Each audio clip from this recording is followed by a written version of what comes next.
It's time to get you caught up with all things sports. Yes! Yes! Yes! Yes! On the throw-in. One thing is certain.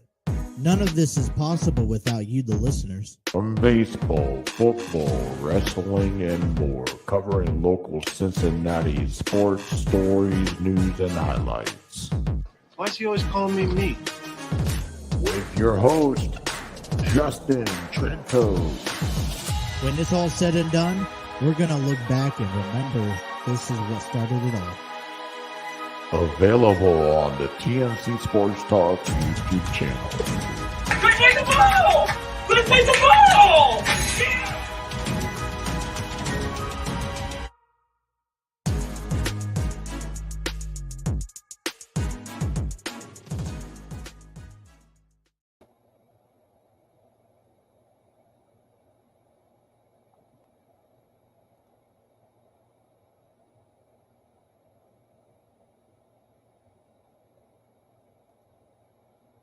Well, a very happy Thursday and Monday, in that matter. Let's kick the week off right here. Welcome to another episode of The Throw-In here on the TNC Sports Talk YouTube channel. My name is Justin, and let's, to be honest, it is Monday, August 28th. It is 6 p.m. Eastern Standard Time. So wherever you guys are at, if you guys are headed home on this Monday evening, drive home safely, please. If you guys are, wherever you guys are tuning us in, thank you. It's been a long summer, but, we're back and we're glad to be back and we got a lot to talk about.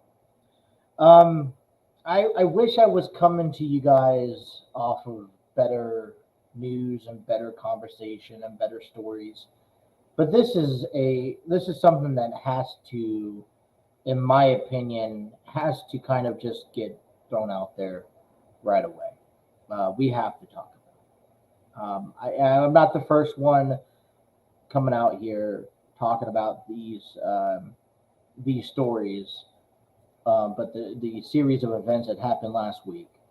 But it's our fair share to remember Terry Funk and Bray Wyatt, who passed away at some point last week.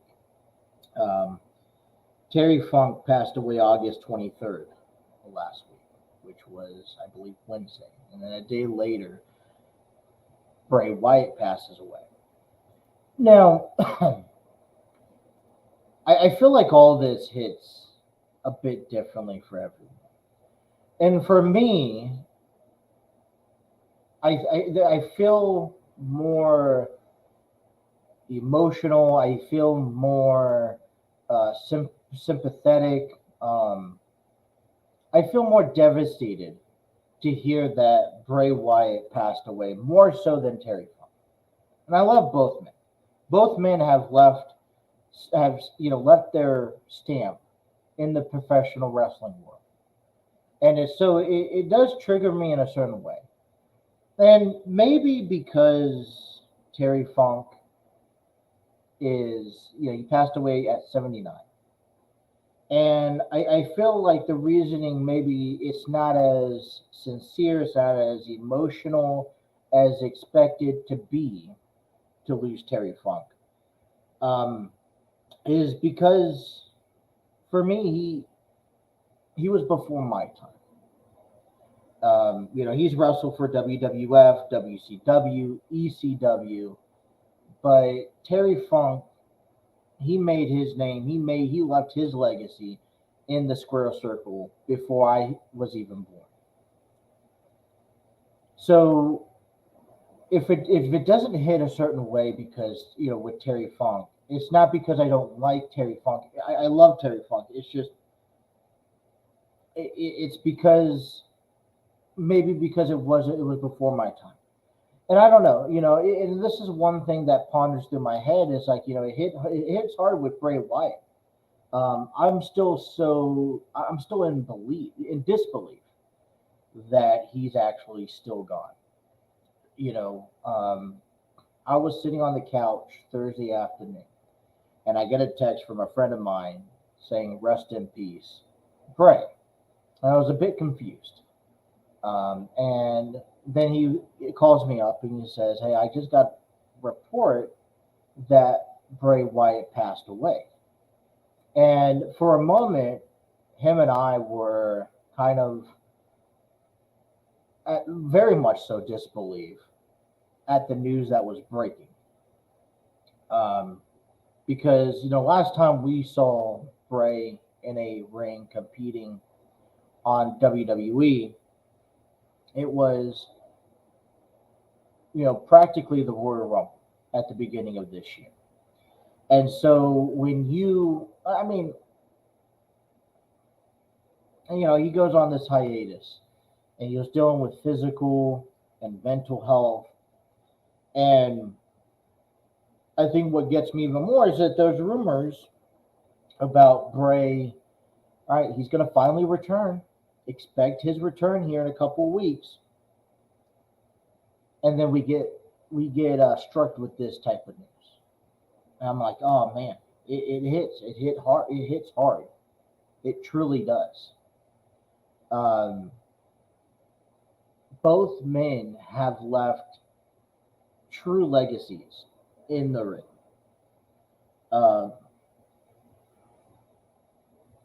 Terry Funk. He's entertained us in more ways. It's kind of funny when you talk about Terry Funk because he's one of those guys that would go the extra distance to put, to really portray his wrestling matches. His time with WWF, his fuse against Mick Foley, when he had an ECW run, he goes hardcore, coming to a 2009 Hall of Fame. We all knew who Terry Funk was.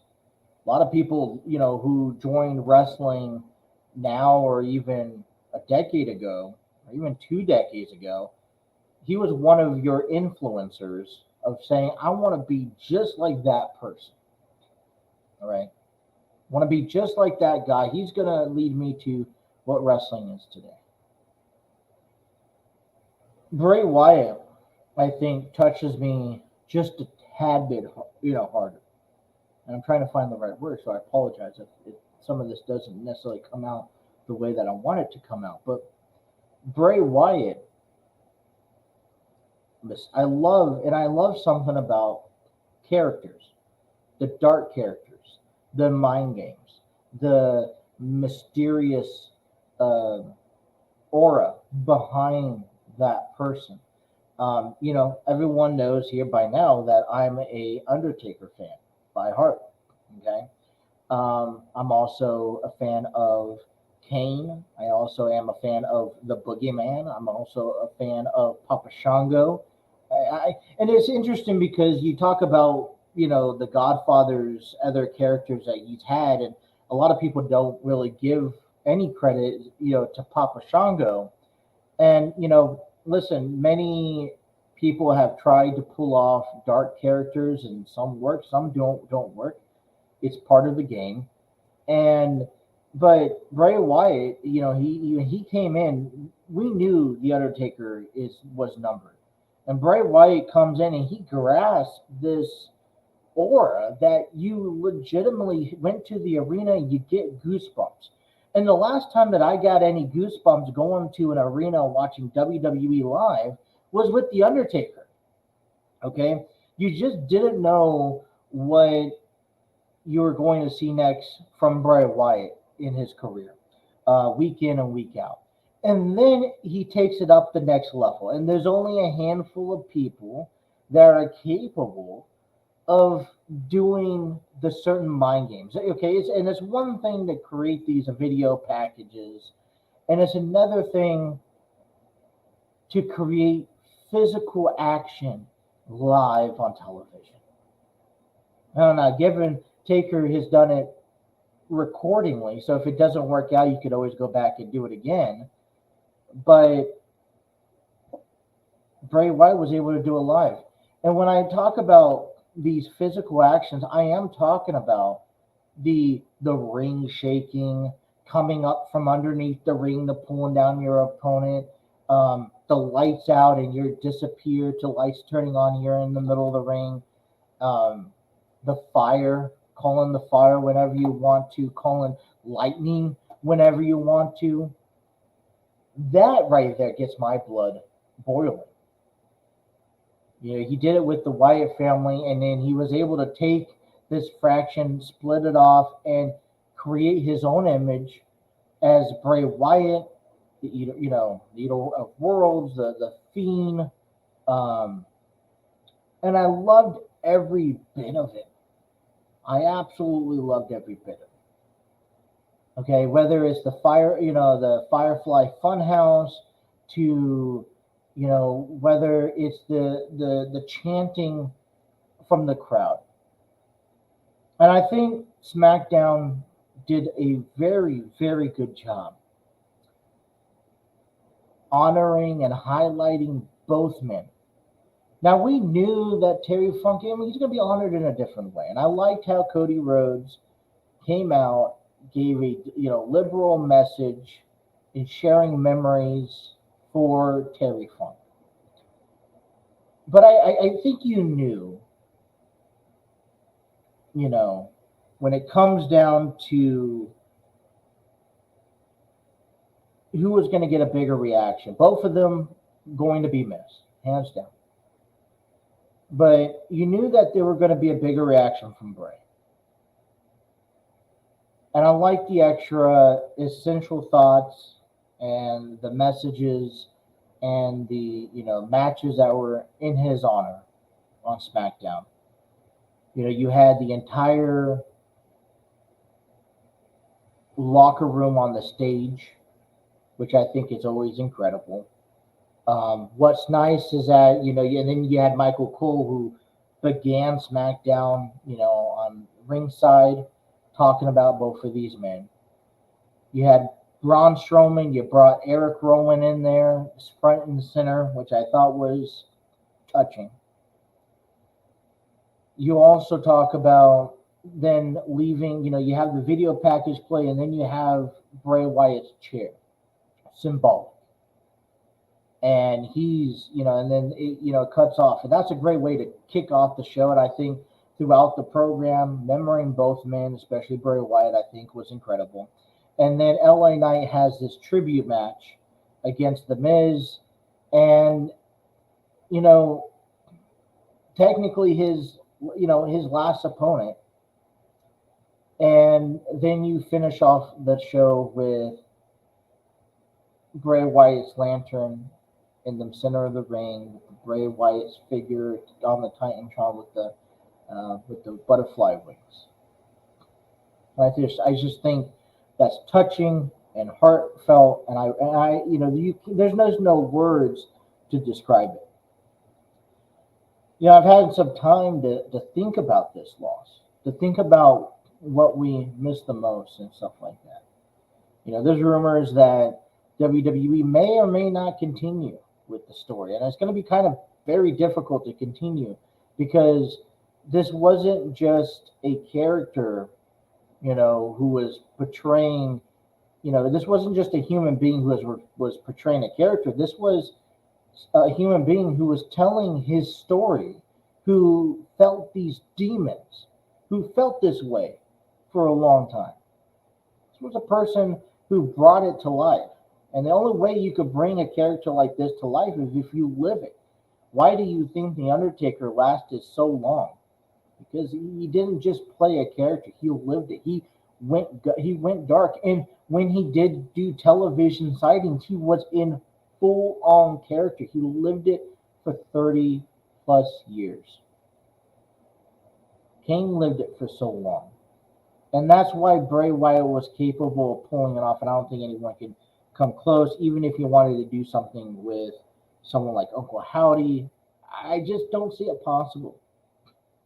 And I honestly, and I not to be a Debbie Downer to the WWE, not to be someone to bash them if they did try to continue, but I feel anything moving forward with this character, with this aura, with this type of storyline, with this type of character, just honestly ruins and tramples over what's been created because it was such a fine art in this professional wrestling world. So Terry Funk and Bray Wyatt will truly be missed. Um, and listen, I do hope that this coming up year in Philadelphia, the Wyatt family, Bray Wyatt especially, gets inducted into the Hall of Fame, not as only as a person, but as a character. I mean, there's such an honor. Um, and whatever, the condolences to the friends and families of both men who passed away last week that we lost in this wrestling world will go out. So prayers have been sent throughout this past weekend. We have to find a way to, you know, rejoice life in this talk show. Like you said, it goes back around to saying, one thing when you're 79, you're retired, and you've done your wrestling. There are time calls, right? And one thing we've learned over time is that when it's your number and you get that phone call saying it's time to go, you can't argue. And regardless if you like it or not, and regardless for the ones around you like it or not, right? I mean, Terry Funk has left his friends and family. Bray Wyatt has left his friends and his family and his kids, and it's going to be a tough. It's tough just to imagine. With two kids of my own and one coming on the way here in a couple of weeks. It is heartfelt to see what is being left behind, but both of these men would not want us to mourn over a life of theirs. Want us to celebrate, to rejoice. And so that's what we're going to be doing on this dedication show to both Terry Funk and to Bray Wyatt. All right, so what do we have in store for you guys this afternoon? Well, a couple of things is note worth mentioning. For the first part, okay, we'll talk about the Cincinnati Reds. All right, we are officially on the backstretch, and the Reds have kind of had this road trip on the West Coast, the last big road trip that they've had, and they'll begin a 3-game series against the Giants tonight. Well, they got to find a way to regain control over, a wild card position. They're not far behind; they can still do it, but this is where I ask or I question if not making a decision at the trade deadline is coming back to haunt the Reds. And, like I said, the question is still out there for the remainder of the season. Are we just satisfied if they finish above 500? Or do we need more as a playoff run? Even if they made it in as a wild card and lost in the wild card weekend, do we still need that? So we'll talk about some Reds baseball coming up. Preseason done and out of the way. We got the Cincinnati Bengals, who took a tough loss on Saturday against the Washington Commanders, and there was a couple opportunities that they should have had, but I think there was a couple overall goals and objectives that we were looking forward to seeing. Talk about the Bengals. Get you guys ready for week 1, which is a week from Thursday, where the Detroit Lions and the Kansas City Chiefs get underway. We'll start talking about NCAA college football because the Cincinnati Bearcats are under a different conference. And I got mixed feelings about that. So I'll talk a little bit about that today, kind of just taking us through on a Monday. If you guys are watching us on our YouTube channel, be sure to hit that like, share, and subscribe button. If you guys are watching us on our Facebook and Twitter page, like it, share it with a friend, comment in the comment sections, get a part of the conversations going on this afternoon in the sports world. Be sure to, if not, hey, if you guys are downloading us and listening to us on our audio platforms, hey, we thank you, we welcome you, and you can download us on all major platforms here. You guys can also check out our website at www.tncsportstalkshow.com. That is www.tncsportstalkshow.com. All right, let's take our first time out of the evening. When we come back, we'll talk some Major League Baseball. You guys are listening to The Throw-In on the TNC Sports Talk YouTube channel.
Alrighty, 6:25 here on the program on a Monday afternoon.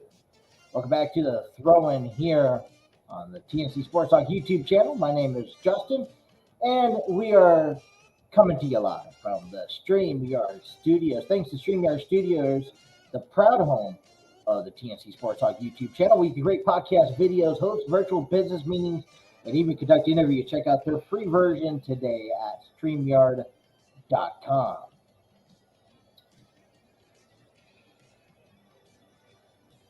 And boy, this playoff race is heating up a little bit here as we are in the last week of August, first week of September, and we got a few ways. We're on our final. I'm going to consider this the final stretch, okay, for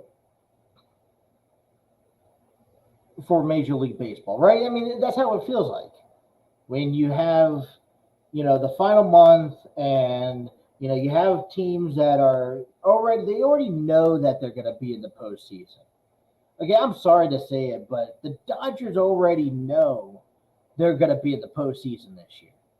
And they're coming in with 80 wins. They are 12 games above the D-backs, who just took care of the Reds. We'll talk about that here in a moment. But, they're 12 games in the above the NL West in that division. And then you got a 12.5 game lead for Atlanta in the East. And you kind of just get that feeling, hey, we're gonna be okay. We're gonna make it to the postseason, and that's typical. I mean,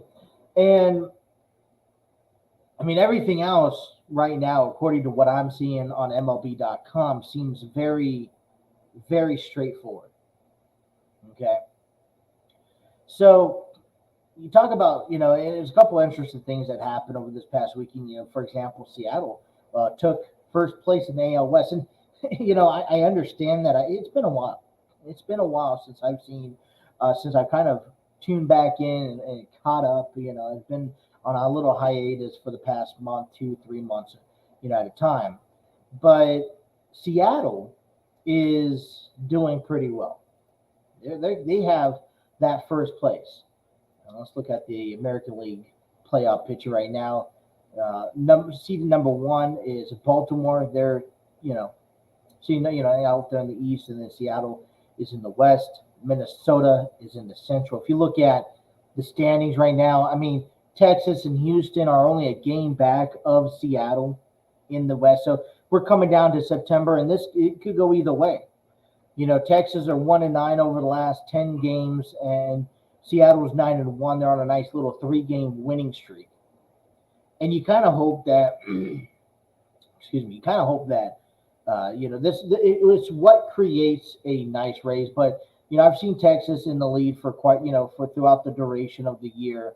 And this is where it reminds me of last year, to be honest, where you had New York and the Mets were leading the NL East all throughout the year.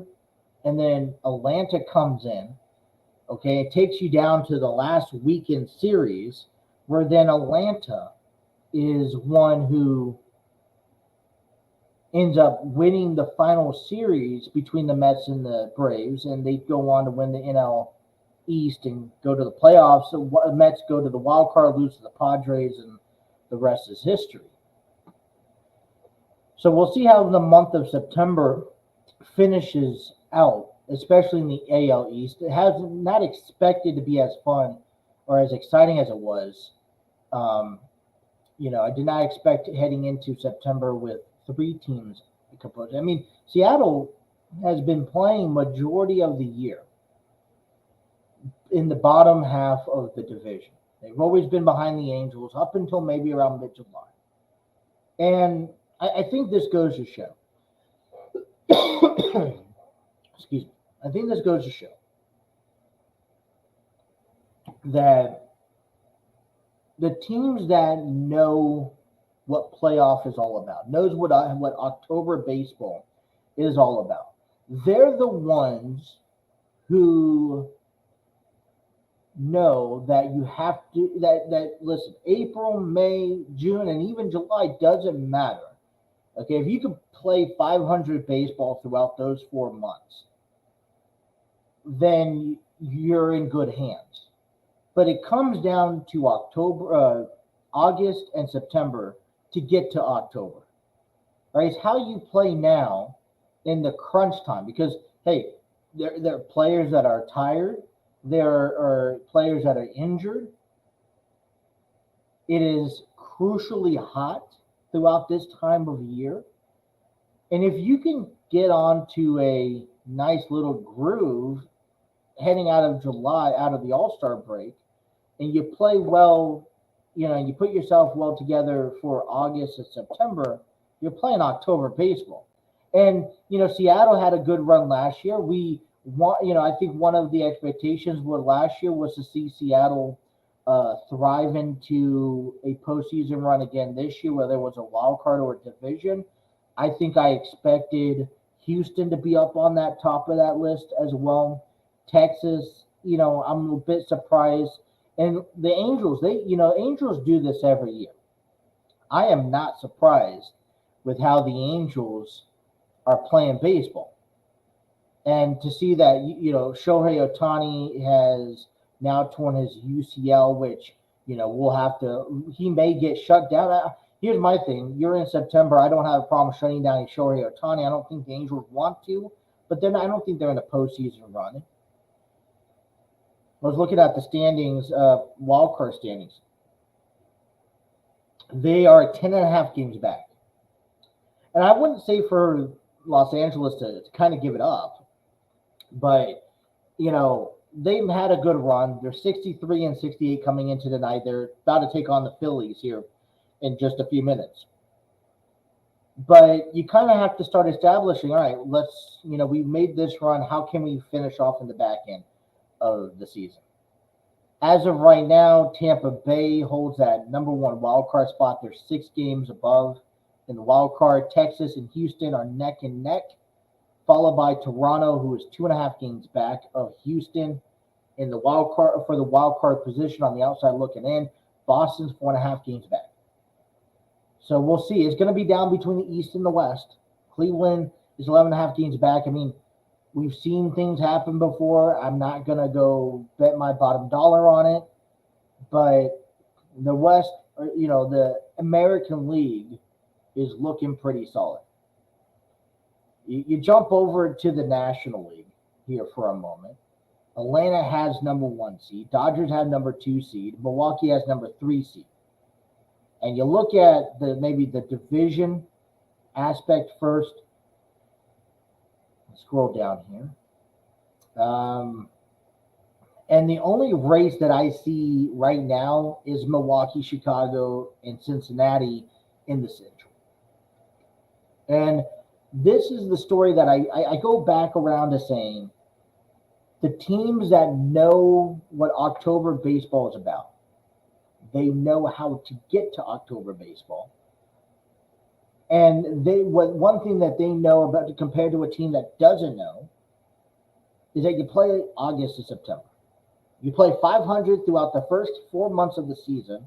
You don't care about the standings. And when you hit after the All-Star break, that's when you jump up and you say, all right, full sails ahead. And Chicago seems to be getting it. Okay, they're second place. They're 4 games back, but they currently hold that wild card spot in the National League. Okay, you got Philadelphia, who has a 3.5 game lead in the wild card, followed by Chicago Cubs, who has a 0.5 game lead. Arizona, who, by the way, took 3 of 4 this past weekend against our Cincinnati Reds.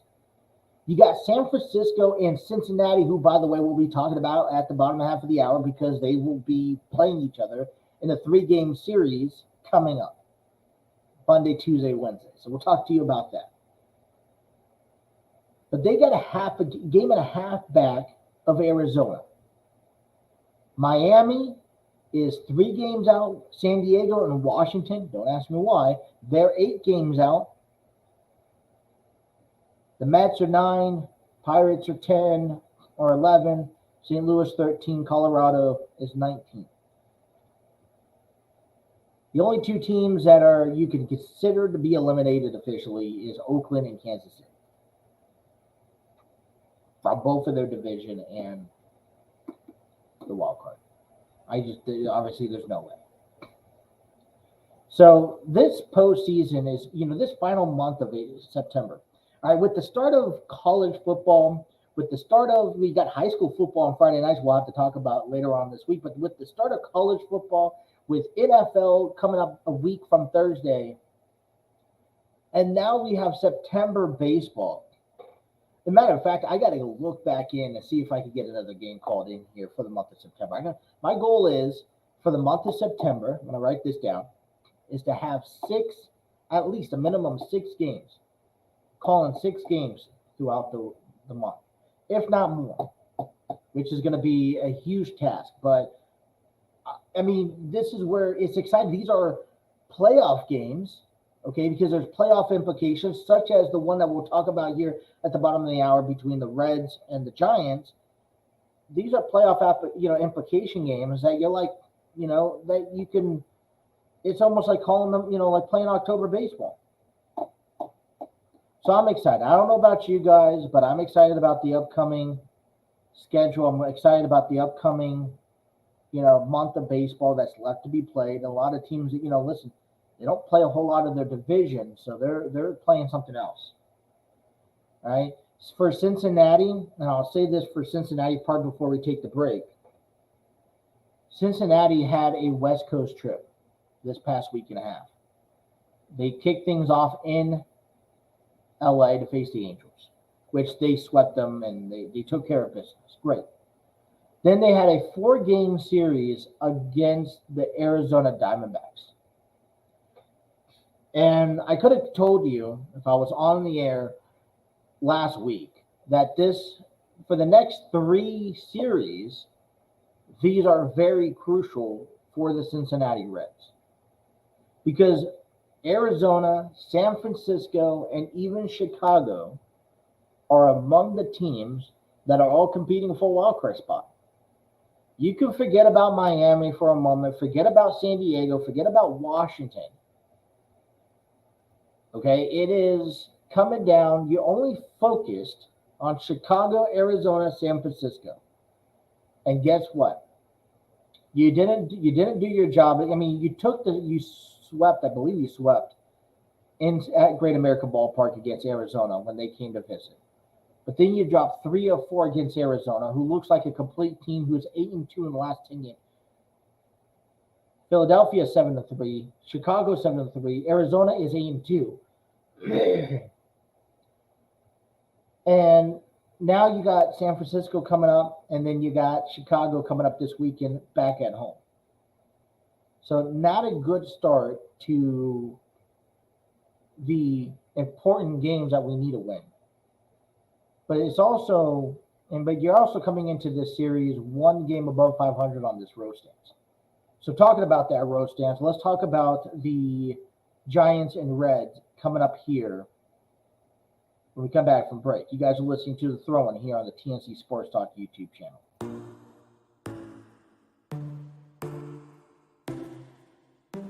Inside your bedroom, we stopped counting the days, lost in the rhythm. Physical silence, no need to speak a word, lay here beside me. Don't wanna live to fight.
Alrighty, 6:42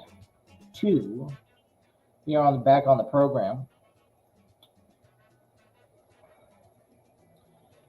And listen, it's you gotta ask yourself if you realistically want, what are your expectations for the Cincinnati Reds throughout the remainder of the season?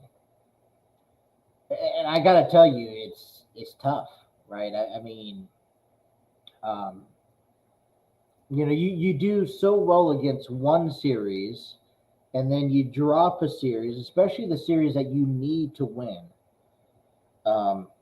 in the Arizona Diamondbacks.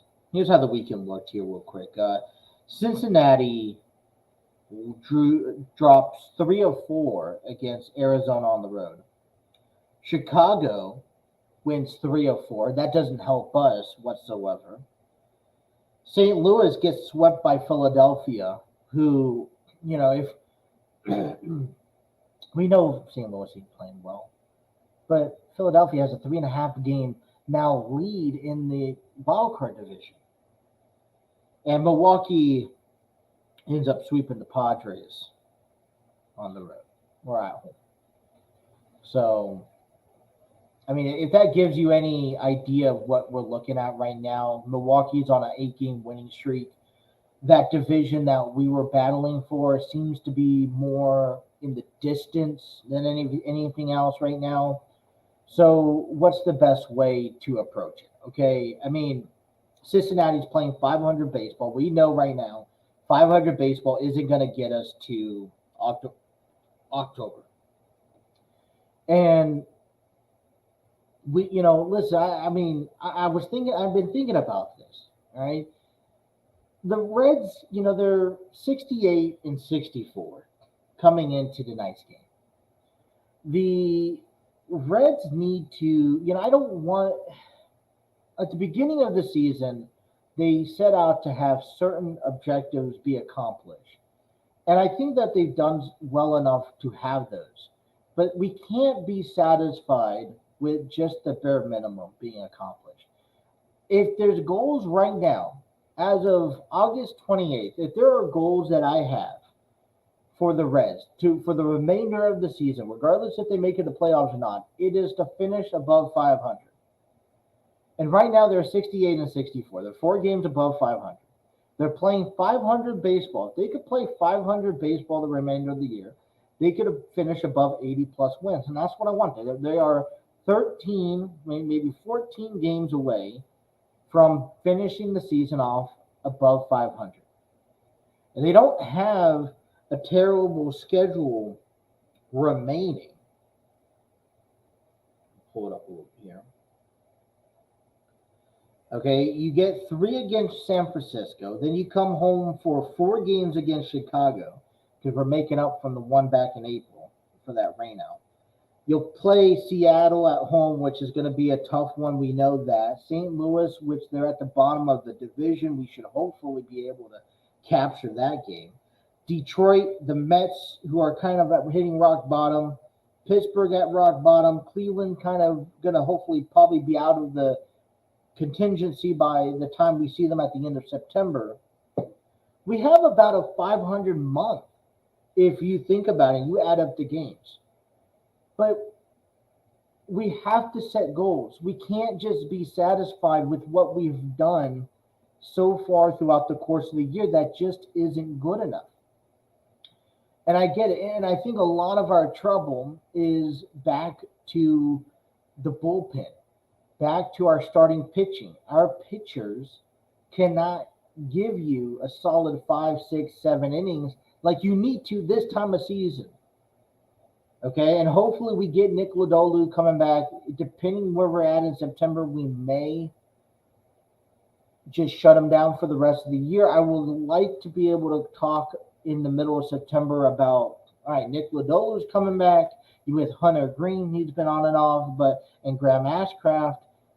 We can see something positive out of Brandon Williamson, Andrew Abbott. We gotta find that sense of urgency throughout the next 1, 2, 3, 4, 5, 6 weeks. We gotta find ourselves 5 weeks. And I was actually just getting this. I just got this in. Matt McClain is on the 10-day IL list because of a infielder. Matt McClain is on the 10-day injured list. Outfielder Stuart Fairchild activated from concussion IL. Matt McClain heads to the IL with the right oblique strain a day after going 0 for 4 with three strikeouts against the D-backs. Ellie De La Cruz will likely get most of the reps at shortstop. National League Rookie of the Year contender McClain was batting .290 with 16 home runs and 14 stolen bases. Fairchild returns to game action for the first time since August 20th, which has only been 8 days. So a little bit of bad news coming right now out of Cincinnati. And the lineup's projected. You could check them out at Cincinnati.com. But we know they're putting up the runs is the bullpen. It's being able to close games out. I think it's the repetitive, similar thing that we've been talking about all year long. Okay, and it was the thing that we talked about heading out to. It was the same thing that we were talking about heading into the trade deadline, and it was the sensation of what do you do? We offered, hey, what will it take for the Reds to go out and pick up a starting pitcher or an actual key element to the bullpen? And I really leaned towards the pitcher status. And, it's like, all right, well, you didn't make really much of a splash at the trade deadline, so you must really believe in the system. You see Noelvi Marte coming up. You see Andrew Abbott, who will get a start tonight. And, Christian Encarnacion. So you still believe in the system, but then the system is not getting you over the hump. You're not maintaining it. And like I said, having the standard, I'm not going to go sit here on September 30th or October 1st and say, well, you didn't win 500, you didn't play 500 baseball, you guys. I'm not going to go to another ball game, ever again. No. But I am going to be a bit disappointed because we had opportunities after opportunities after opportunities. I can accept that, hey, we're not playoff ready yet. Okay, that takes time, and I think that takes experience, especially with how young this ball club is. But if we can't even make the fighting effort heading into September 20th, to call it today that saying, hey, we don't have a chance at the postseason, I think it's a far stretch. I don't believe it. I would actually get angry if anyone says, oh, Cincinnati today, that Cincinnati has zero chance making the postseason. Don't talk to me that way. All right, we have a chance. All right, come tell me on September 20th, September 25th, that, hey, we have zero chance. Okay, if the longer we wait, that I'll be more satisfied with. But it's going to be, we got to finish the way off strong. Just like we had our rough times throughout the season. We've had accomplishments throughout the year. We picked up, we believed in our system. We have to find a way to finish off September baseball, at least playing 500. Well, we take a look at games tonight in the NL Central with the Cincinnati Reds facing the Giants tonight at 9:45, their last West Coast game on the season. The 68-64 Reds will have a left-handed pitcher Andrew Abbott on the mound.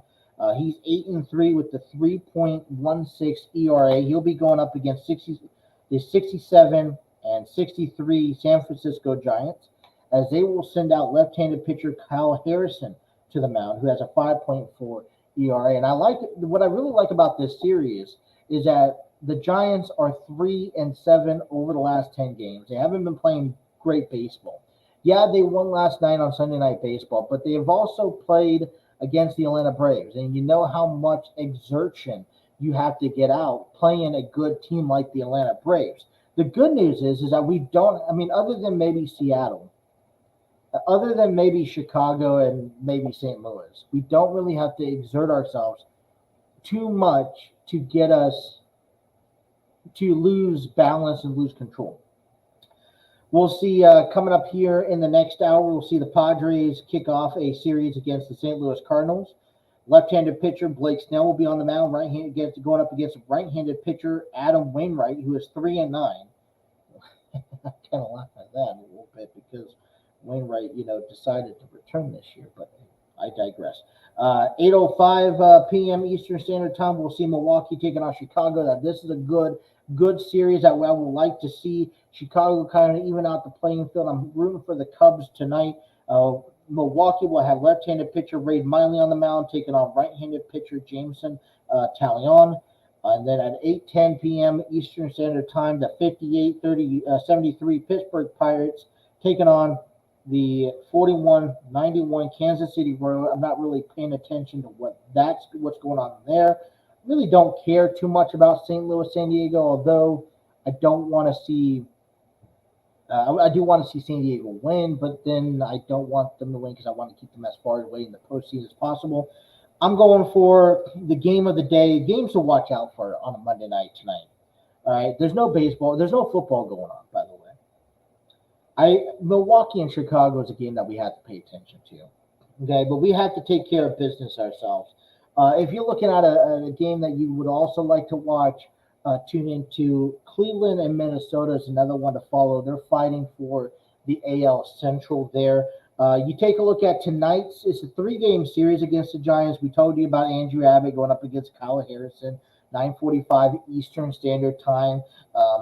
Tomorrow night is going to be Brandon Williamson taking on Alex Cobb. And then Wednesday is going to be an early afternoon, 3:45 game. Hunter Green taking on Logan Webb. And then we get a day off. We'll get the 31st off so that we can come back in, and we'll have a 2-game series against Chicago. We'll have a 4-game series, a makeup from back in April, and then a 3-game series for this week. So we'll actually have a nice little 10-game homestands.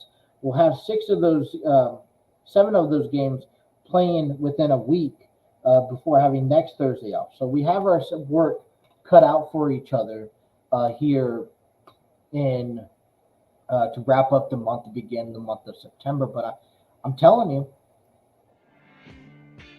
guys, we got to find a way to finish off this season strong and just make something happen. All right, hour number 1 is complete. Coming back in hour number 2, the NFL preseason is complete. All teams left have to do is cut their rostered size down to 53 men. Who do you think the Bengals should cut?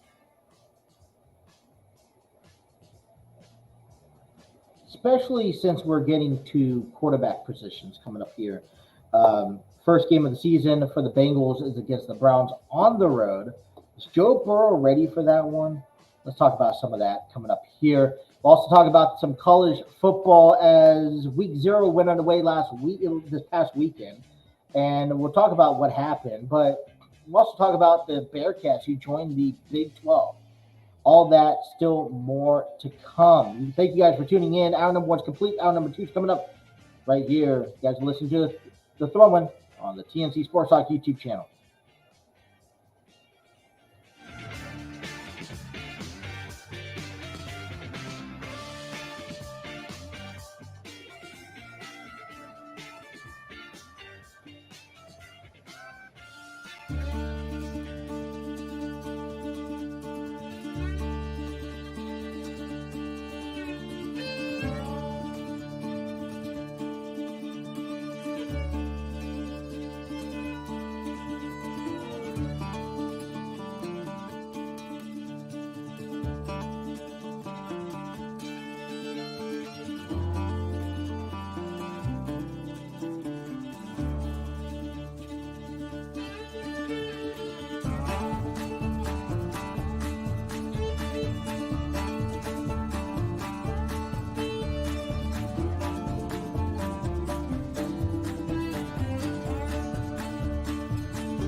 What's going on, everyone? Justin here from the TNC Sports Talk YouTube channel. I want to give a big shout out and thank you to you, the listeners. That's right. Without you guys, none of this is possible. I would also like to take the time and invite you out to our merchandise page, thanks to T Public. Our merchandise page is where you can find all of our brandings from the throw-in, which is currently active weekly, to the TNC Sports Talk official brands, to either the prior shows that was part of the TNC Sports Talk Foundation. Now, within all the brandings, you can select T-shirts in both men and female sizes, apparel such as hoodies, kids onesies, kids T-shirts, phone cases, notebooks, coffee mugs. They have a vast majority. This is why I love T-Public. And right now, if you spend $80 or more, you get free shipping. And so we want to invite you out to our merchandise page by heading on over to tpublic.com/user/TNC-sports-talk, or even use the QR code up in the right-hand corner. We want to thank you guys again, the listeners, for supporting us, and we hope to see you guys out wearing our merchandise.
Alrighty.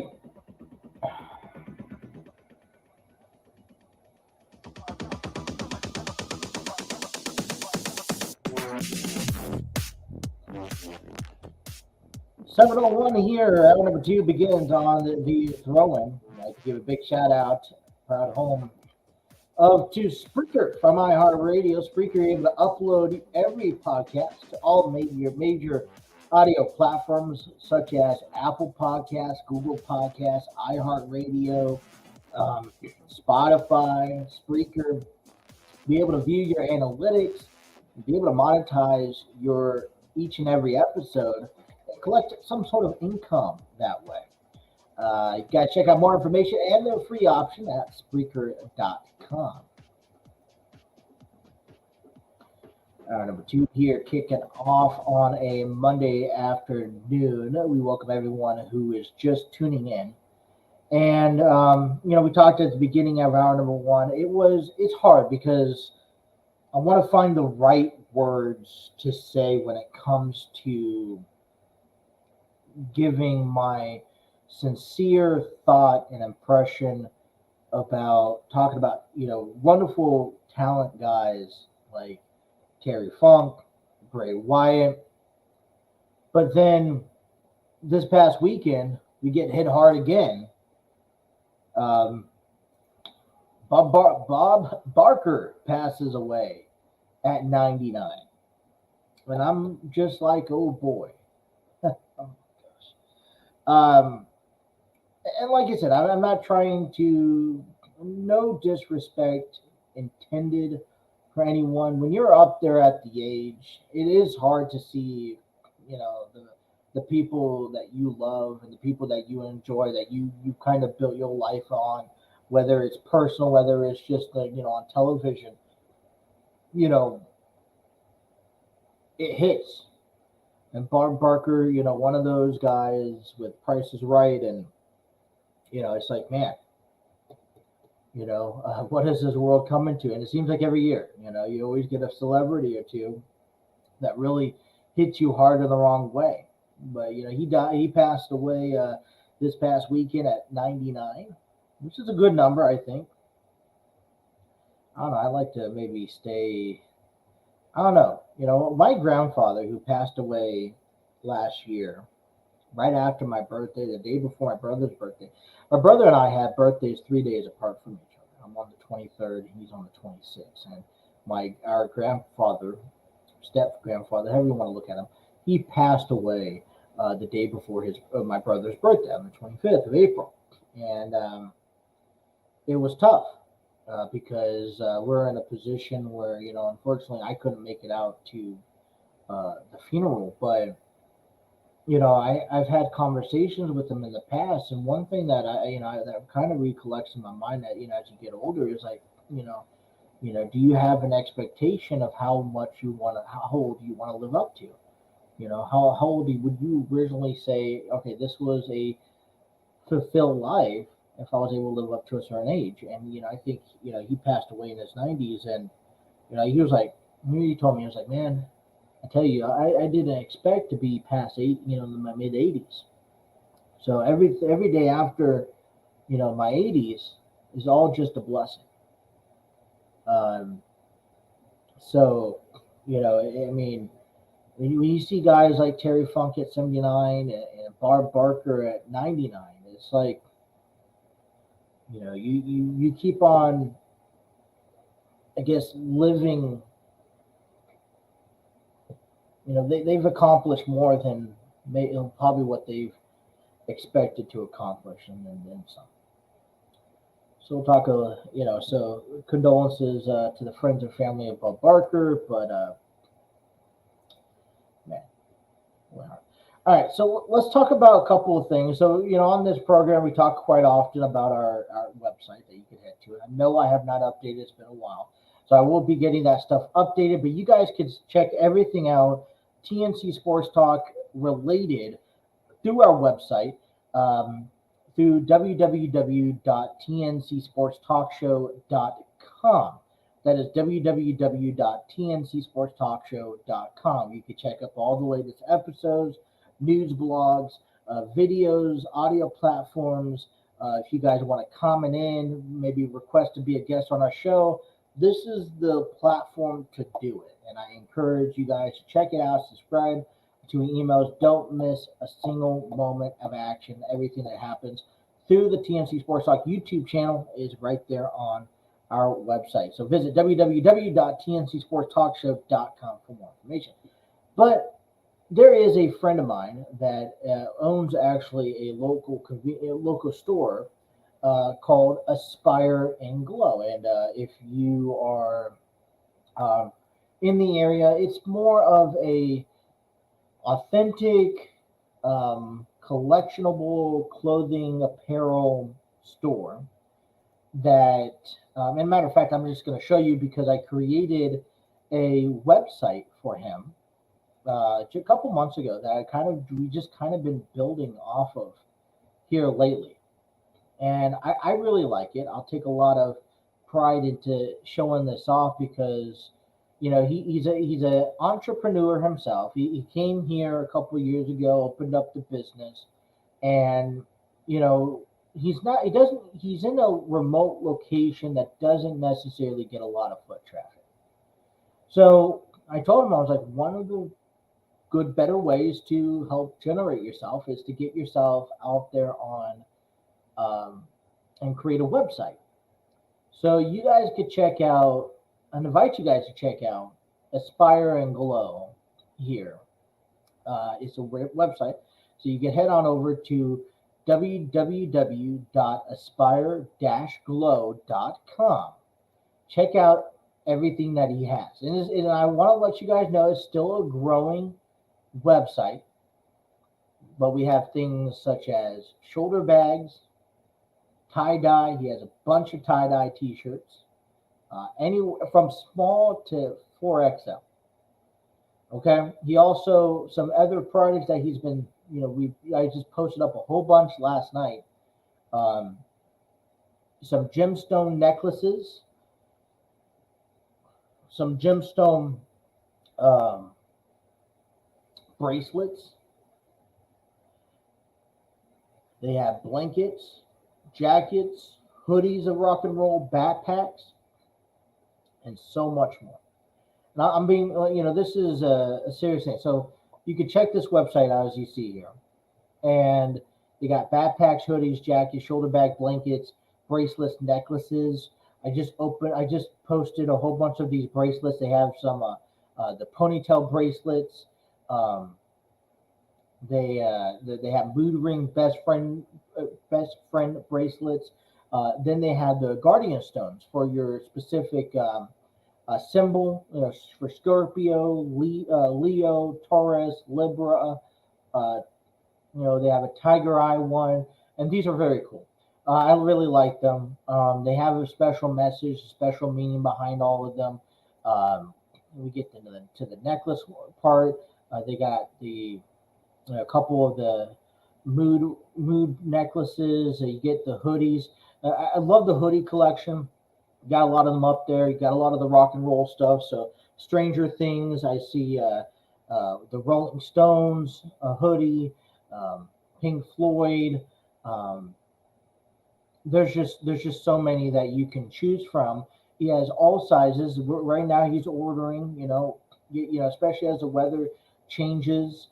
They got the jean jackets going on. So there's just so much stuff that you could search up here. We're growing, like I said, and we're going to continue to grow and help support a small local business company, from Aspire and Glow. Also, right now for the next, I say 3-4 days throughout the remainder of the month, you can save $5 on these cross-shoulder Himalayan tie-dye bags when you use promo code TIEDYE. That's TIEDYE, tie-dye. Save $5 or $17.99 plus tax. Save $5 when you get yours today with promo code TIEDYE. Check out for the new sales and everything else that's going on as they come on. Be sure when you check out the website, you scroll all the way down and you subscribe to the email, follow on the shop and everything there.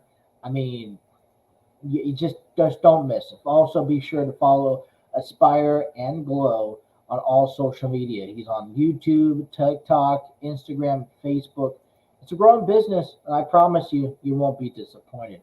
What I like so much about Aspire and Glow, they're also at prices that you cannot beat. Okay, so when you think about you're not going to be able to beat the prices here. No, not a chance. So visit aspireandglow.com. That is Aspire, www.aspire, ASPIRE glow.com. That is www.aspireandglow.com. All right, good friend of mine there. And we'll be talking a lot more about it on our program. All right, you know what? Hour number 2. Let's begin with football. All right, football. The preseason has officially ended. And all the NFL preseason games have come underway. And that means what it initially means is that the NFL starts a week from Thursday. We also got college football that starts. Well, it started last weekend, but it also starts this coming up Thursday. And we have a handful of games already in the books. So we talk about what happened last weekend. All right. Notre Dame, number 13th ranked Notre Dame, destroyed Navy 42-3. I don't think there was much about that game that was not anticipated. Jacksonville State beat UTEP 17-14. San Diego State beat Ohio 20-13 at Snapdragon Stadium this past weekend. University of Massachusetts defeated New Mexico State 41-30. USC, ranked number 6 USC, it demolished San Jose State 56-28. Louisiana Tech 21-17 over FIU, and Vanderbilt beat Hawaii 35-28. Now, you got to remember or remind yourself one thing here, you guys, is that this coming up college football season, there's been a lot of changes to the conferences. Okay? And let me see what I can pull up that real quick here. And here's what I mean by that. And we're going to get more into it here a little bit later on. But Navy joined the AAC. Remember when Cincinnati Bearcats in Houston and UCF was in the AAC? Now you see Navy in the in the AAC. You got the ACC down in the divisions. All right, so you got 2 divisions. Nothing really changed there. Nothing changed in the Big Ten. Okay, you have Nebraska, Minnesota. Okay, so nothing really changed there. The Big 12 changed quite a bit as Cincinnati, we were talking Cincinnati joining the Big 12. You have Houston, and you also have USC also joining in. Let's see what else here. New Mexico from the Mountain West, almost annihilating the Mountain West Conference, joined Conference USA. Just things that I pop into my head that I kind of know off the top of my head here. All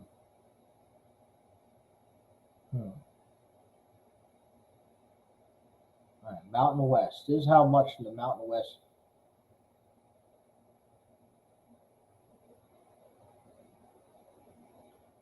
All right, you got Air Force. All right, so San Diego State's still in there. New Mexico. Okay, so that still looks. I think that still looks all right. Pac-12. USC's in the Pac-12. All right. Section Kentucky. All right. So that wasn't. There's been some changes to the conferences. Overall, there we go. San Diego. So there we go. All right. And we're going to be looking for more to come down the road. I know San Diego State's looking to get out of the Mountain West and join bigger teams. I think that this year is going to be exciting. Now, I was told from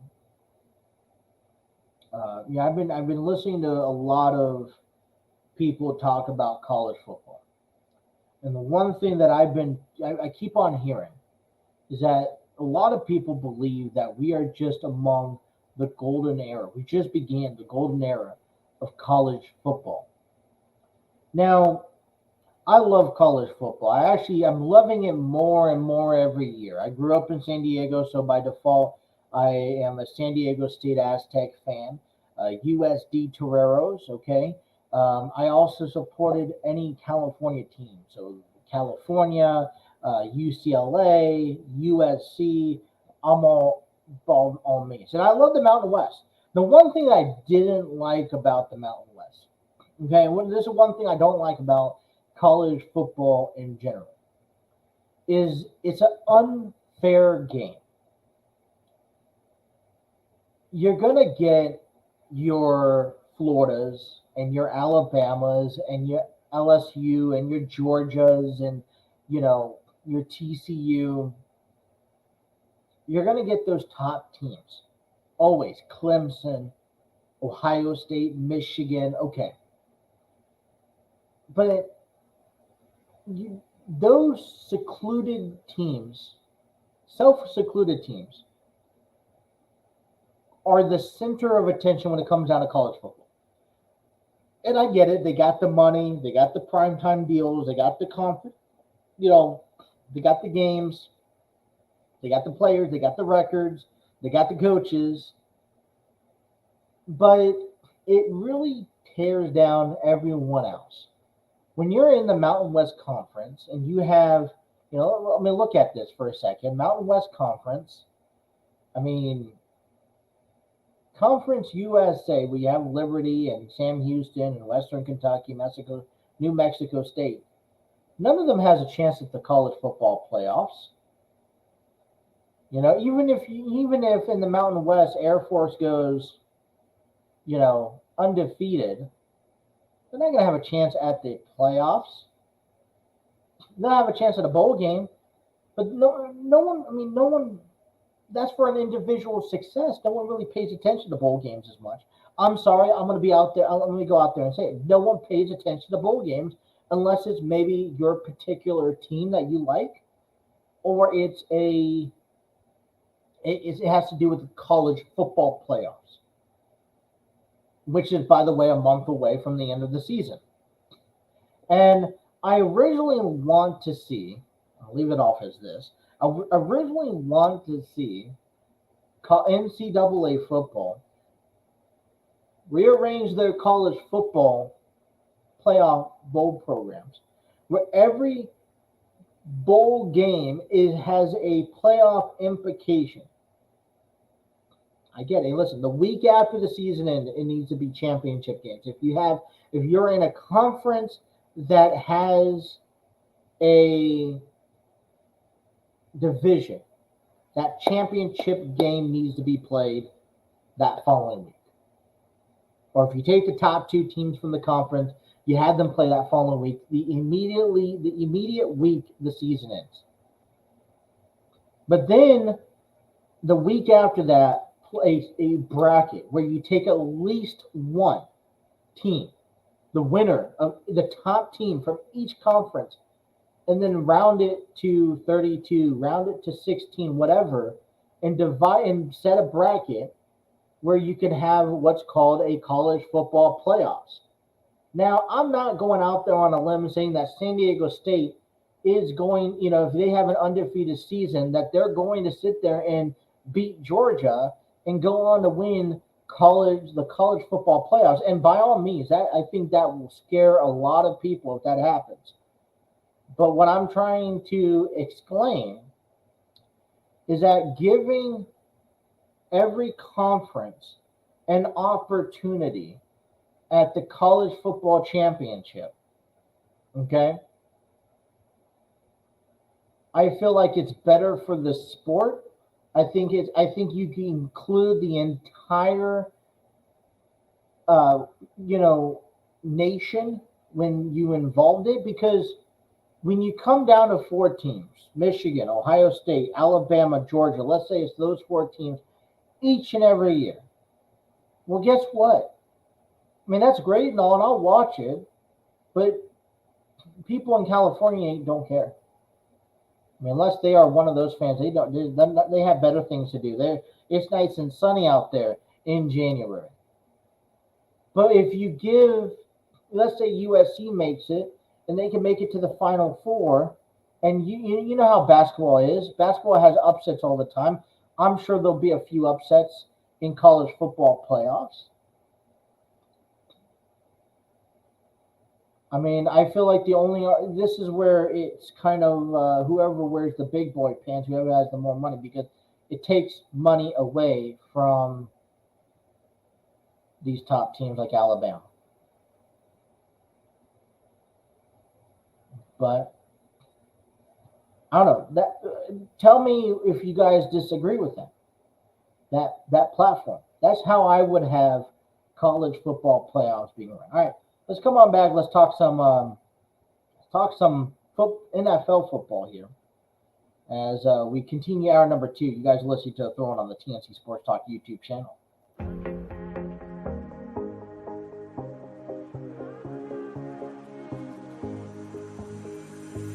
Looking back at the good times before it all went down. Climbed right up on the hillside, a different view of my life. You left me running on and on.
Alrighty, want to give a big shout out to Epidemic Sound. Discover your world-class artists, composers, and bands. Find the perfect soundtrack and give your social media accounts the music they deserve. Epidemic Sound is a royalty-free music link. For more information, check out epidemicsound.com. Who's ready for some football? All right, some NFL coming your way in just under 2 weeks, where we kick things off with the Detroit Lions and the Kansas City Chiefs. And I'm excited about the season. I'm going to be honest, I'm not so much excited about the first game of the season. I almost feel like they made it out to where Kansas City is just going to win. I mean, if Detroit and Jared Goff, if he can, the Detroit Lions can find a way to pick up a victory, I'd be honestly remorsefully impressed. I'll throw my hands up and I'd say, all right, Detroit, you can go on to the playoffs. But, I mean, overall, through and through, week one, it's going to be. It's time to change, and as preseason behind us, a lot of players don't play. A lot of starters don't play, right? You want to preserve their health for week one of the season, and I agree with that.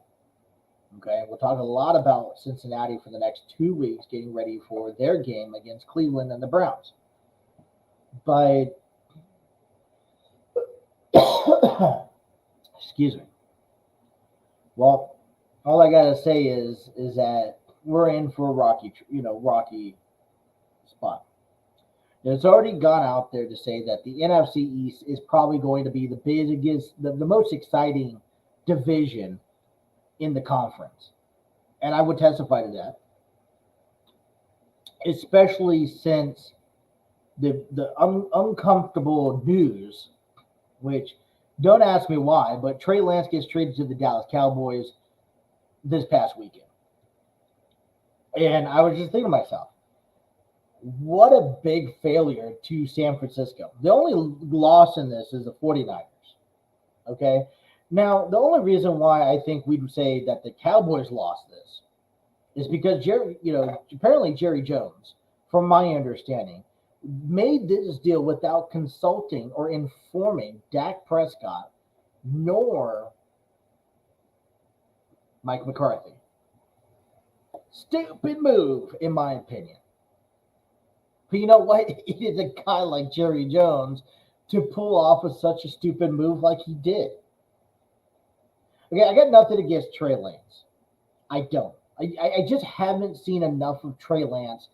And I don't think NFL world has seen enough of Trey Lance to say, all right, you are a quarterback that we need to invest time and effort and money into. Okay, I did not believe last year when they stuck with Trey Lance. I understood what San Francisco was doing, but it turned around that he got hurt very quickly. And now we sit here at the this season, he didn't play. He only played for a week or two last year, and now he's with a different ball club. For San Francisco, I think this is a good move. Okay, you had to choose from either Trey Lance, and I think that if Brock Purdy did not turn out the way and as good as he did at the end of last year, where he kept the team going up into the AFC champion or NFC,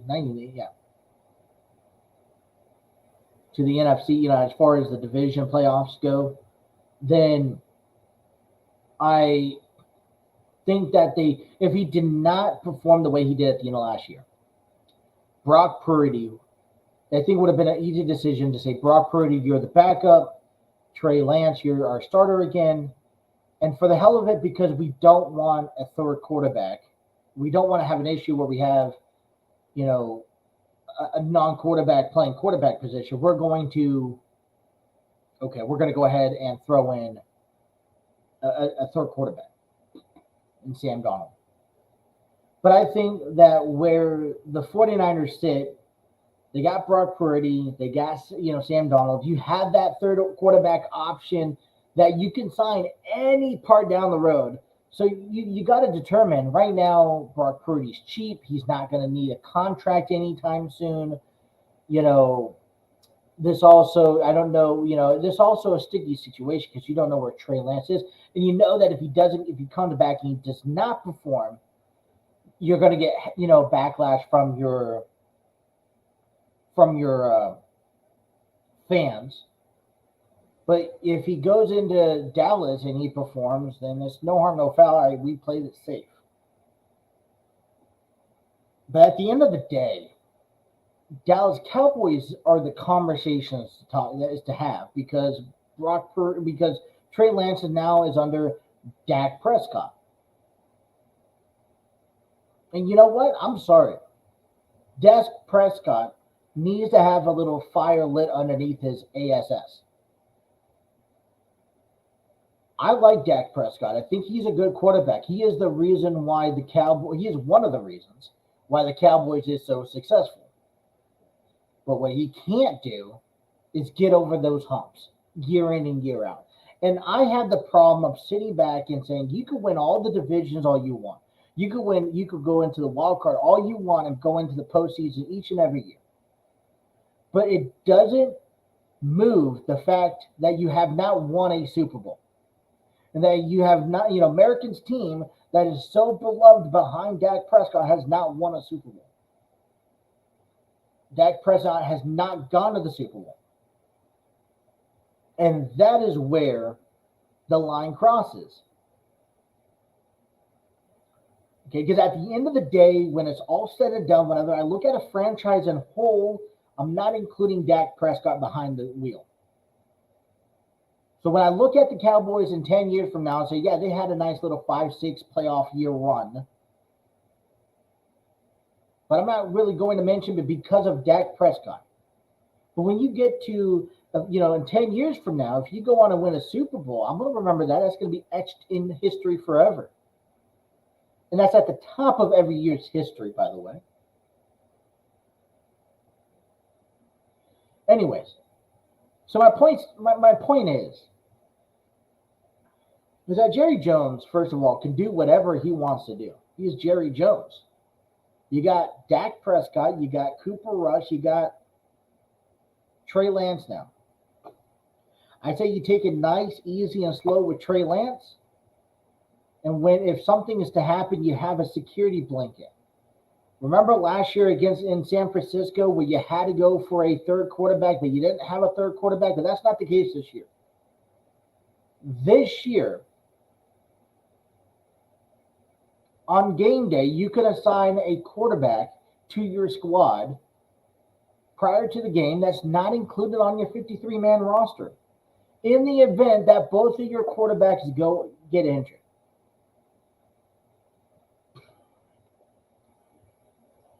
So Jerry Jones is going to do what he wants to do. I think this is a decent decision. I think this needs to be put. I think that this should shed a light for Dak Prescott saying, all right, maybe it's time to actually pull through. I'm not saying he's a bad quarterback. I'm not saying that he can't get the job done, but he has yet to go out to win a big one.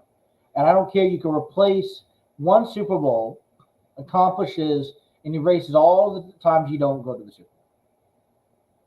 Talking about that specific role in the NFL. Well, let's take a look at the AFC North Week 1 here, shortly here. Cincinnati Bengals and the Cleveland Browns. San Francisco 49ers taking on the Pittsburgh Steelers. Houston Texans taking on Baltimore Ravens. And we're going to talk about Cincinnati Bengals, and here's what I'm going to point out. This week, by the end of this week, we got to cut our roster down to 53 men. Does not bother you just a little bit? It bothers me. Because one of the guys on the list, we'll get more in depth on it later on this week, but one of the guys on the list is Trevor Siemian. Now, listen, I'm not saying nothing good or bad, but he has not had a preseason to win over a position in my books. And we talk about getting rid of somebody or releasing somebody. Trevor Siemian is on that radar. Okay, well, it saves up on salary cap. You may be able to find a quarterback on free agency down the week. But my concern is going to lead into 2 weeks. It's going to lead into 2 weeks. A week from Sunday, and particularly against the Cleveland Browns, that we know Joe Burrow has not had tremendous amount of success with. Now, I'm not saying that we need to replace Joe Burrow, not by all means. But at the beginning of the season, Joe Burrow was out with a calf strain. Now, I've seen him at practicing. And I've seen him, but I've not seen him in a game time yet. And what scares me is that you can practice at 25%, you can practice at 50%, but you ain't playing 100%. So you don't really truly know if he's 100% ready for game day. And until he goes out there and he plays 100% week one, and you can see that he can move around like he could move around before, then you can't say nothing about him being 100%. Great, he looks great at practice, but what is he exactly doing at practice? Is he going full contact and is he getting sacked? My other thing is, too, offensive line is a huge deal. It's a huge much, staying healthy. And until they prove me wrong, that's where I'm going to be concerned at. Also, offensive line. We know the success that Joe Burrow does not have with the Cleveland Browns. And an idea came across the table of why rush Joe Burrow back for week one when you know he doesn't perform well against the Browns. If you have a confident quarterback or a quarterback that can do the job, pick up the victory, and get you to week two when you face the Baltimore Ravens. I guess the problem is that we don't have a good enough quarterback because Trevor Siemian, I mean, how much do you trust Siemian? If you don't cut him, how much do you trust Siemian going into Cleveland, being able to play a full 60-minute game and pick up the W against Deshaun Watson, a guy who was suspended last year, who is now looking, to take the Browns to a postseason? Right? So we go back around to the question, what do we do throughout the week? Do we cut Trevor Siemian and stick with Joe Burrow? And I believe personally the Bengals are going to, I'm not worried about it. Joe Burrow's our guy. He's going out there week one. And so be it. If that's the case, then that's the case. I want the Bengals to start off as solid as possible and be able to, not risk injuries with Joe Burrow or, his bad habits against the Browns. So what would you guys do? I mean, I know a lot of Cincinnati fans will say, I'm not worried about Trevor Siemian. Joe Burrow's our guy. He's going to be our guy week one. And I'm almost inclined to agree with you. But if there's another option on the table to substitute Joe Burrow one more week and have whoever quarterback you substitute him for against the Browns, knowing that Burrow is not the greatest against the Browns. If you substitute Burrow with the Browns and it's not Trevor Siemian, who is it? Or if you don't get rid of Trevor Siemian, are you comfortable? Could you see Trevor Siemian stepping in for Joe Burrow for one game only? Be a little bit optimistic when it comes down to this question. Because who knows where it takes you. All right, let's talk more Big 12 issues coming up. Bottom half of hour number 2. Let's wrap up the show with a heavy conversation. Big 12 action coming up next. You guys are listening to a throw-in here on the TNC Sports Talk YouTube channel. About to leave, already packing. Come with me, I'm not really asking. We'll get away to a place where we don't know. About to see the world in action, what we can be, life with no distractions. We'll get away, this is what we waited for. Take my hand, we'll make it somehow. We can't miss out.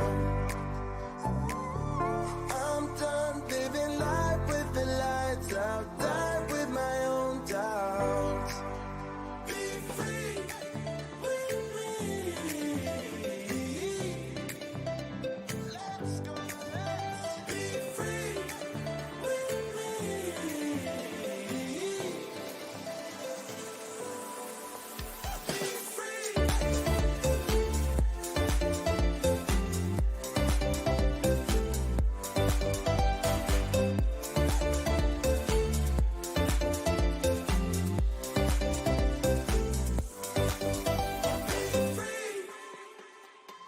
Not looking back, eyes on the freeway, Bonnie and Clyde, a classic cliche. We're on the run, this is what we waited for.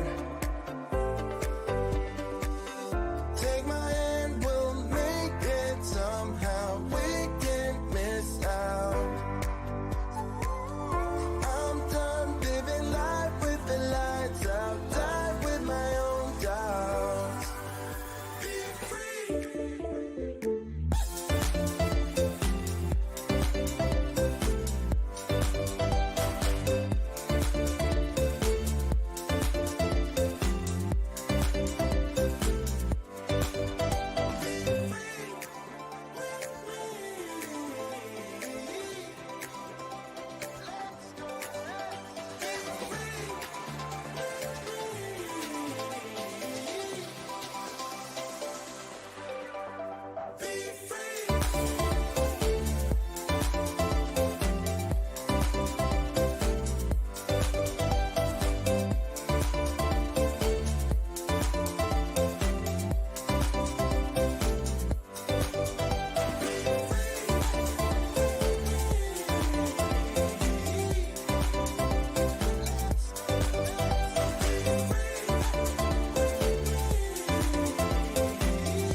I know we only met just now, and I don't wanna freak you out, no. But baby, all I think about is you and me up in a tree, yeah. You whisper something in my ear, the only thing I wanna hear. Oh, you tell me that you think about us, K-I-S-S-I-N-G, yeah. I go and pay at the bar. Alrighty, well, remember, you guys, Monday Night Raw is coming up underway here a little bit, just a few minutes actually. When we get off of this program, Monday Night Raw will get underway. One of the bigger announcements that is leading WWE right now is that Becky Lynch and will take on Zoe Starks in a Falls Count Anywhere match. And I'm not going to get too deep into this, but I'm a little tired of the feud, in all honesty, between Becky and Trish Stratus. I think it's gone on a little longer than expected, in my opinion, or warranted. So we'll talk a little bit later on this week about it. Tommaso Ciampa takes on a big Bronson Reed Gable looks to master Ludwig Kaiser after Gable defeats Gunther last week. The New Day will take on the Viking Raiders and much more. So we'll talk about Monday Night Raw here later on this week.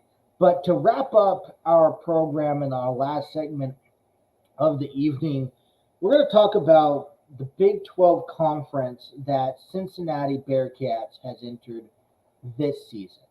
That all comes right after this quick promotional video here.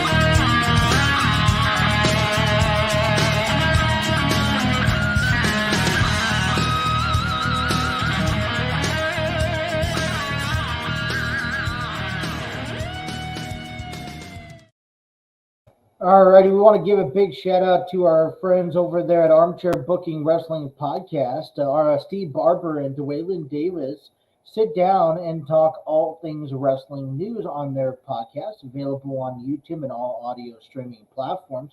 They also have their own individual podcast. Steve has the Cubicle Chat, and Dwaylen has, I believe it's the Rockstar Podcast or something like that. Let me look that up real quick. Okay,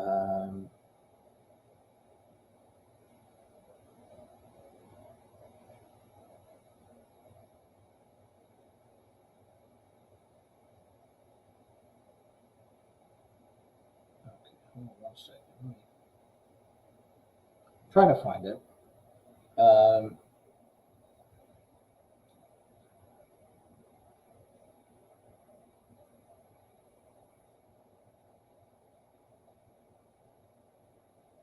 Can't seem to find it here. We'll see. I'm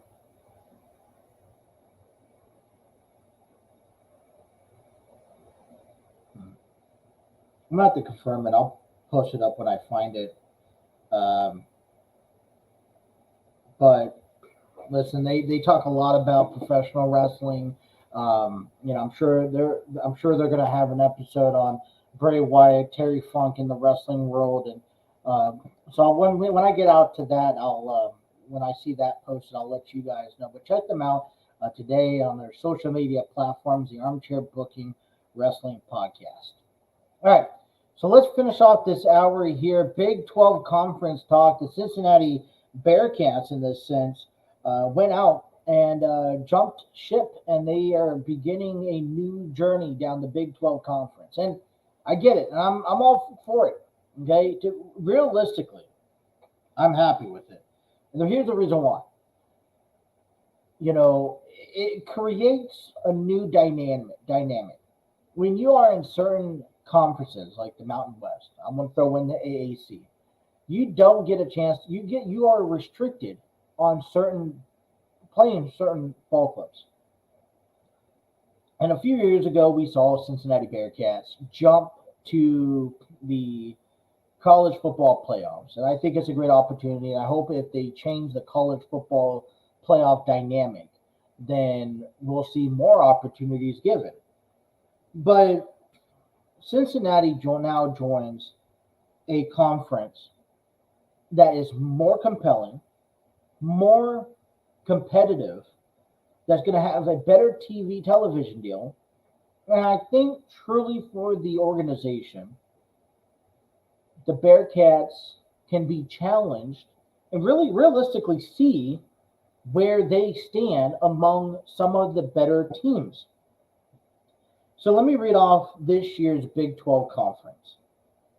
Baylor, BYU. So we already know Cincinnati's in there. Houston, Kansas City, Kansas State, Iowa State, Oklahoma, Oklahoma State, TCU, Texas, Texas Tech, UCF, West Virginia. And right then and there, you think of some of these names, I'm liking a lot of these names. I know Baylor's competitive. I know Houston's competitive. Kansas can be competitive. Oklahoma can be competitive. I know TCU is very competitive. Texas, the Longhorns, West Virginia. And I like the opportunity that it presents for the Bearcats. Now, I will say this, okay? This is a moment that you finally get into a different conference, and it's time to show everyone what you're capable of. I'm not saying that they're going to finish off at the bottom of the list, but don't expect them at the top. The one thing I don't like about the Big 12, they're not divided by division. Okay, it's one big conference, one big division. You have, I counted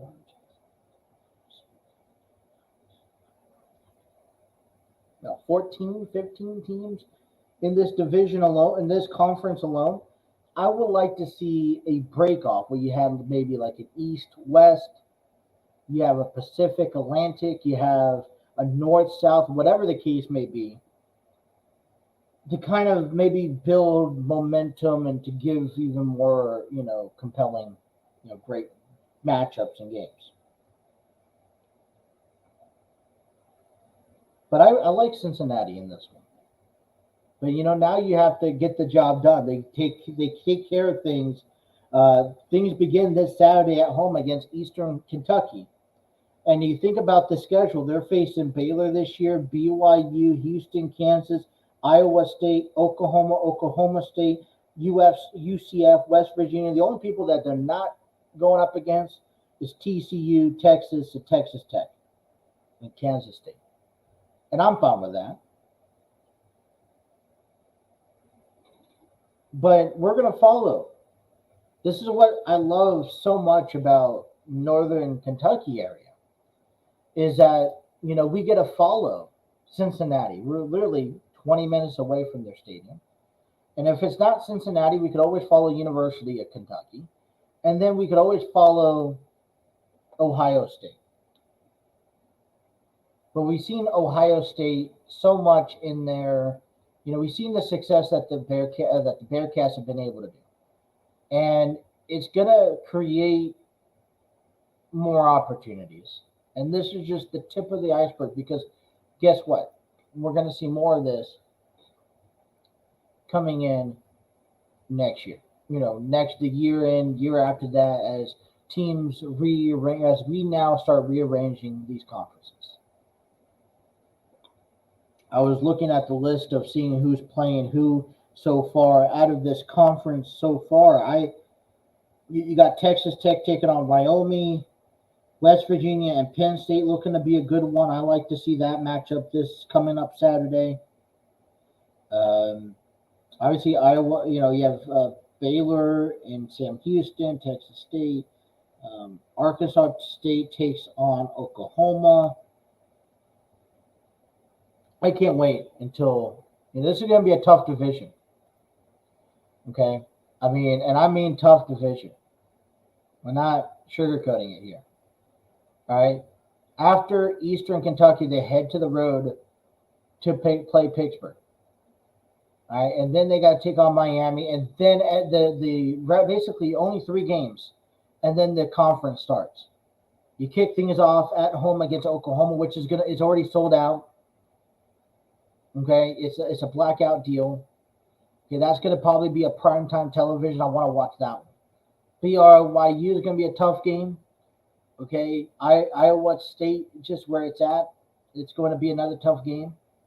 And they'll have that first week in October as a bye, but you got Baylor, Oklahoma State, really tough games. I really like it.